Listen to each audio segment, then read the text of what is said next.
Pemirsa Nasa tercinta di seluruh Nusantara, kita sedang berada di sebuah kebun kakao milik sebuah perusahaan besar swasta, tepatnya Desa Kota Parit, Kecamatan Selesai, Kabupaten Langkat, Provinsi Sumatera Utara. Selamat pagi Bapak. Selamat pagi. Bisa Bapak perkenalkan nama dan alamat Bapak? Nama saya Budianto, alamat di perumahan kebun ini, dan tepatnya di Desa Kota Parit, Kecamatan Selesai, Kabupaten Langkat. Berapa luasan dari kebun ini Pak? Luas ini 370 hektar.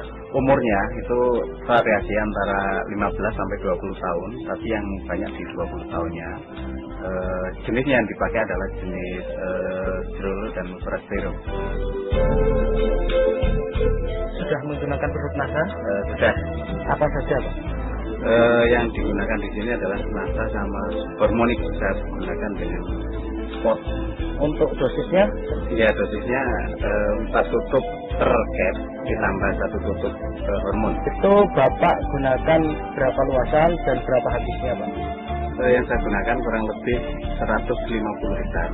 Nah, itu menggunakan 200 pasang per bulan. Kemudian untuk luasan 370 hektar ini sudah menggunakan produk NASA, itu berapa blok Pak? Saya coba sudah kurang lebih 60% dari luasan itu sudah menggunakan produk NASA. Tapi saya aplikasikan mulai bulan Januari tahun 2005. Untuk intervalnya Pak, interval pemupukan NASA yang Bapak lakukan untuk kebun ini, itu bagaimana Pak? Ya, jadi kita sesuaikan dengan tren produksi yang ada di Sumatera Utara. Itu tren produksi pada bulan Agustus sampai dengan bulan Maret, sehingga saya gunakan pas musim bunga di bulan Februari sama Maret untuk merangsang bunga di situ. Dan aplikasi kedua nanti di bulan September Oktober ini untuk semester 1 tahun depannya. Selain pupuk dari NASA, Bapak masih juga menggunakan pupuk kimianya Pak ya? Masih. Biasanya itu dalam 1 tahun itu Bapak menggunakan untuk per pokok berapa Pak? Itu sesuai dengan rekomendasi. Kita memang melakukan rekomendasi tiap 2 tahun sekali. Jadi untuk urea itu 600 gram yang diaplikasikan 2 kali.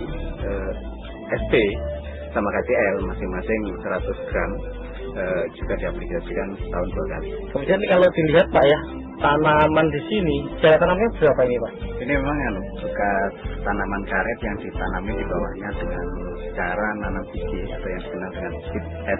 Jadi jaraknya itu variasi, ada yang 1-2, ada yang 2-4. Dengan kerapatan pohon, kalau yang tanaman rapat ini sampai 1.500, tapi yang untuk ukuran 24 sekarang rata-rata populasi tinggal kurang lebih 800 pohon per hektar.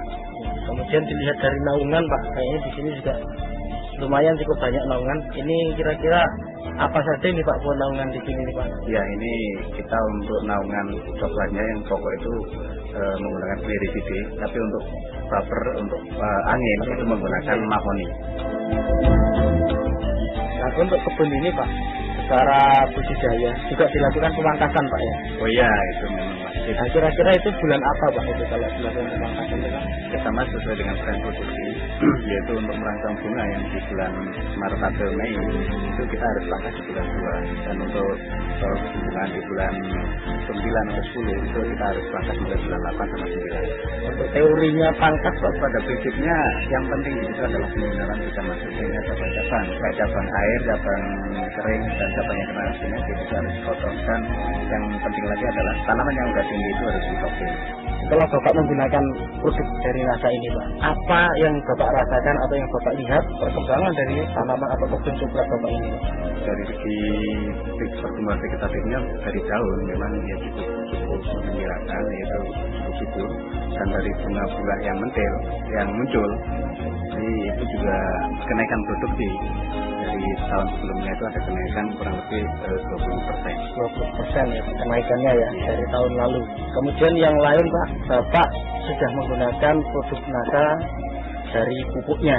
Nah, kemudian untuk agensi hayatinya, Bapak sudah menggunakan belum, Pak? Sudah kita coba beberapa blok untuk persiapan jangka panjang, tapi masih diamati untuk perkembangan tingkat serangan hama dan penyakit yang ada di sini. Jadi belum bisa Bapak sampaikan di sini ya? Belum. Ya. Pakai apa Pak ini? Untuk perkembangan Phytophthora jamur itu menggunakan untuk bio. Dan untuk hama saya coba dengan menggunakan Pestona yang bisa campur dengan air. Pada buahnya itu ada perubahan secara kualitas atau tidak, Pak? Secara kualitas memang ada ya, terutama untuk yang kena serang hama penyakit itu sekarang menunjukkan tanda-tanda ada penurunan, dan biasanya mecah itu kulit buah itu keras, ini agak mudah. Dan yang membicarakan lagi itu dari rendemen itu ada kenaikan, biasanya itu 33 sampai dengan 35, ini bisa ke 37-38%. Bersama saya di sini Bapak Sugianto selaku manajer di sebuah kebun kakao ini. Beliau juga sebagai manajer di processing atau di pabrik dari pengolahan kakao. Bagaimana prosesnya kemudian sampai akhir termasuk dalam fermentasi dan sebagainya, Pak. Setelah buah dipanen dari lapangan itu siang hari atau sore hari tergantung dari siapnya panen, itu diangkut ke pabrik. Nah di sana buah kakao tadi langsung ditimbang berapa prosesnya dan langsung dimasukkan ke dalam kotak fermentasi. Di dalam kotak fermentasi kita fermentasi kurang lebih 4 sampai 5 hari dan dilakukan pembalikan sekali pada hari kedua, dan setelah itu dilakukan penjemuran dengan matahari itu kurang lebih 8 sampai 10 hari tergantung daripada cuaca. Dan setelah itu kalau biji sudah kering dimasukkan ke dalam gudang dan disortasi, yaitu untuk menentukan kualitas biji, untuk menentukan grade A atau B dan sebagainya, baru dilakukan pemakingan. Dari pemakingan itu sudah ada yang menerima, Pak ya, ataupun ini sudah terikat kontrak atau demikian, Pak? Ya betul, jadi ini sudah kontrak, tinggal menentukan jadwal kapan waktu pengirimannya. Di dalam sortasi, Pak ya, kualitas dari biji kakao ini, Bapak bisa jelaskan kualitas A, B, C-nya? Jadi untuk grade A itu yaitu di bawah 100 biji per 100 gram, 100 sampai dengan 110 itu masuk grade C, dan di atas 110 sampai ke atas itu masuk grade C, dan di atas 120 itu masuk grade C.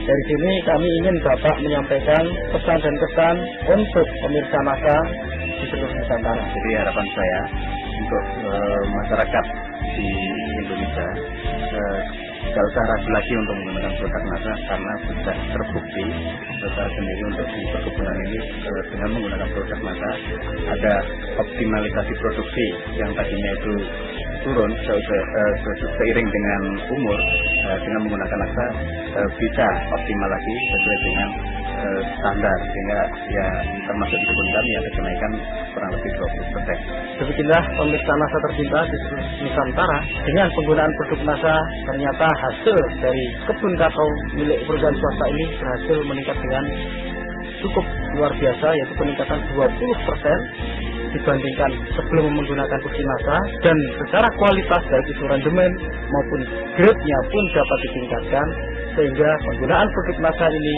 mampu meningkatkan harga jual dari kakao. Demikian tim liputan NASA dari Sumatera Utara, reporter Syahria Reza dan kameramen Adi Nugroho melaporkan. Salam NASA.